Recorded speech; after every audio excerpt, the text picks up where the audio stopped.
A very good morning to my dear students. Let's start our computer science class. Hope all are fine and all are safe in your home. Let's start our CS class. So, in the previous classes, we have learned about computer science basic concepts. That means in NCERT textbook, chapter 1 is the computer system. In this chapter, we studied computer concepts. That means basic concepts. So our first chapter is completed and let's do the revision today. We can discuss again what we have learned in the previous classes. So let's start our class with the introduction. In this introduction, we started with computer system, in which in computer system many types of devices are there or components of computer system. Basic components are input device, output device, CPU and memory. So CPU means control unit and ALU. ALU means arithmetic and logic unit. Together is known as CPU. This is the memory. Memory can be divided into two types. There are primary memory and secondary memory. And there are input device and output device. By using input device, we can give instruction to the computer. For example, by using keyboard or mouse, we can give input to the computer, and by using output device we will get the result back. So this is the components of computer system, in which first is central processing unit or CPU. It's an integrated chip or it's known as IC. Normally we are using Intel's microprocessor for CPU. In this the CPU there are two components are there. They are ALU and CU. ALU is used for arithmetic and logic operations, and CU, that means control unit, is used for the overall control of the computer. So we covered this type. These are the input device, examples for input device. These are the examples for output device. And then the next topic is evolution of computer. In this we studied from abacus. Our evolution starts in BC from abacus. Now we are using in integrated circuits, VLSI, very large scale circuits, like that. So from in this main topic is von Neumann architecture, in which we already studied that component itself. But in this input unit, output unit, central processing unit and memory are there. So in nowadays we are in the field of artificial intelligence, cloud computing, the Internet of Things. These all are the latest topics in our computer system. We all are dealing with it, we are familiar with it. So these are the evolution of computer. So there is a graph from transistors to ICs, how our computer developed like this. Now we are using Pentium 4, Pentium 3 like that, and we are in 5G technologies, fifth generation technologies are used, World Wide Web is used. Our computing device also includes some touch screen devices, and we can access or we can call anyone from anywhere, both audio and video calls. And we are using artificial intelligence, natural language processing. That means our language is processed by the computer. We can control the computer by using our language. Then we deal with computer memory. Next topic is computer memory. In computer memory, memory means for the storage of data. First we study that in computer only zeros and ones are used. That means binary digits are used. So combination of 4 bits, this digit is known as bits. Combination of 4 bits is known as nibble. Combination of 8 bits is known as byte. Combination of 1024 bytes is known as kilobyte. Combination of 1024 KB is known as megabyte. Combination of 1024 MB is known as gigabyte, and so on. So we are familiar with these units. We all are specifying like our internet speed is 5 MB, or our computer capacity is 2 GB, like that. We are always specifying these terms. So whenever you are hearing these terms, you just remember these are the concepts. It's in the form of bits, combination of bits is known as this megabyte, gigabyte, and so on. Then we studied types of memory. That means types of memory means mainly there are two types of memory, mainly two types. And sometimes cache memory is also known as one type. So mainly two types of memory are there. They are primary memory and secondary memory. By using primary memory only, we can execute our program. That means when we are executing our program, it's first loaded into primary memory and then our execution takes place. So primary memory is the important memory. By using primary memory only, we can work in the computer. There are two types of primary memory are there. They are RAM and ROM. RAM is known as random access memory and ROM is known as read-only memory. In RAM, it is known as read-write memory. That means when we are doing a program, it is loaded into the RAM. And after the execution, it's erased from the RAM. So it's the temporary storage of data. So it's known as volatile memory. ROM is known as read-only memory and non-volatile memory. In ROM, some predefined data like manufacturer's informations are stored. We cannot change the data in ROM. That means it's the read-only memory.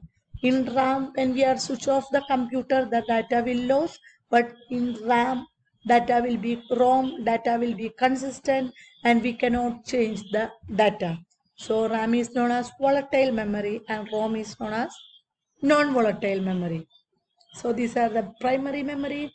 In addition to this primary memory, we are now using cache memory too in our mobile devices or in our computers. We are using cache memory. This cache memory is used for storage of data. It stores the data which are frequently accessed by the user. For example, if you are accessing Gmail frequently, then contents will be in the cache memory. Then CPU can fetch instruction from cache memory easily. So cache memory is the fastest memory compared to primary memory. Cost of cache memory is higher. First is higher for cache memory, then for primary memory, and then for secondary memory. And then there are CPU registers which have higher cost compared to other memory. So for the faster execution of data, cache memory is used. Then next is secondary memory. When we are using large amount of data, when we want to save data, we will use secondary memory. For example, in our computers, we are using secondary memory or SSD devices. Example for secondary memory is hard disk. By using hard disk, we can store data. So in hard disk, in our computers also there are many partitions are there like C, D, E, etc. In these drives, we are storing data permanently. There are other secondary storage devices like CD-ROM, hard disk, pen drive, all we are used. So for in secondary storage, permanent storage of data takes place. So that's about memory. Then data transfer between memory and CPU, it's not in your syllabus, but in CPU, how data transfer takes place. We can just go through this figure. In CPU, data is transferred. There are three types of buses are there. They are control bus, address bus, and database. Input and output is supplied by this system, and by using control bus which controls memory and CPU, we can transfer through these buses. Then microprocessor, we all know microprocessor means our CPU is a microprocessor which uses assembly language for processing. It's a small size electronic equipment. It's inside a computer. By using this microprocessor, we can do many programs. Our CPU is an example for microprocessor, and there are some generations of microprocessors are there, first, second, third, fourth, and fifth. Now we are using Pentium. You all heard Pentium. It is multi-core, and from Intel, Motorola. These are all are the many companies. So it's the maximum memory size from KB to 64 GB. Now we are using in the form of TB, terabytes. So here chip type is LSI. LSI means large scale integrated circuits, very large scale integrated circuits. like that. Super large scale integrated circuits like that, our microprocessors are used. Then next we studied about data and information, data and its types. Some RGB concepts are there. RGB means red, green, blue. Pixels are used for storage of data. Pixels contains RGB, that means red, green and blue. And then these all are your out of syllabus topics. And then we studied data capturing and storing. And then we studied the main topic is software. So first we have to know what is a hardware and software. Hardware are the devices which we can touch by our hand. For example, our CPU or our keyboard or our mouse is a hardware device. We can see the device, we can touch the device. But software, by using software only, we can do some particular functions in hardware or computer. That means only by using software we can execute instruction. So software is the main component of the computer. We cannot see the software, but only with the help of the software we can work with the computer.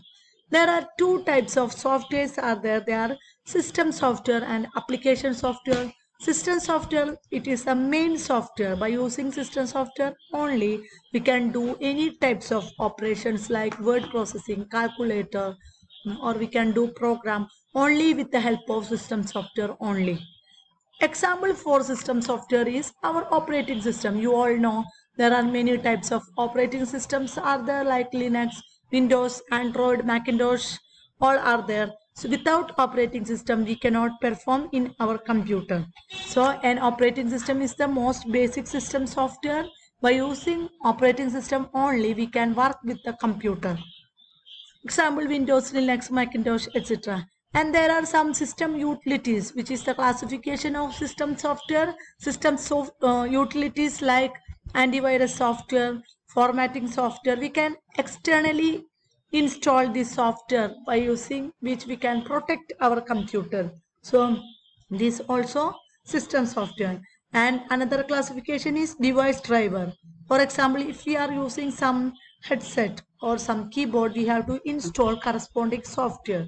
Normally that is installed automatically, this device driver software, but sometimes we have to install externally. So without this device driver, that device will not work. So this is the device driver. And there are application software also. By using application software we can do some specific applications like our Word document, Excel sheets, calculator, our Google Meet, Google Chrome, etc. So application without system software, any application software will not work. So system software is the basement, and by using system software only, application software will work. This application software also have two categories like general purpose software and customized software. In general purpose software, a large number of audience are there. For example, our Excel sheet, our Word document, etc. Anyone in this world is using that software. A large number of audience for general purpose software, and there are customized software. In this customized software only, the corresponding customer will access that software. For example, in the case of hospital, some hospital management softwares are there. This software will access by customer only. Then for supermarket, the corresponding software will be there. So customized software only for that particular customers, and general purpose software is used by a large variety of users. And there are free and open softwares are there. That means anyone can access that software and use that software, which is known as free and open source software. And there are operating system. Operating system means we can work with the operating system. By using only we can work the application softwares. There are many classification like Android, Windows, etc. There are 4 functions for operating systems. They are process management, memory management, file management, and device management. So these are the revision topics covered in this class. Thank you for listening to me. Study well. Have a nice day.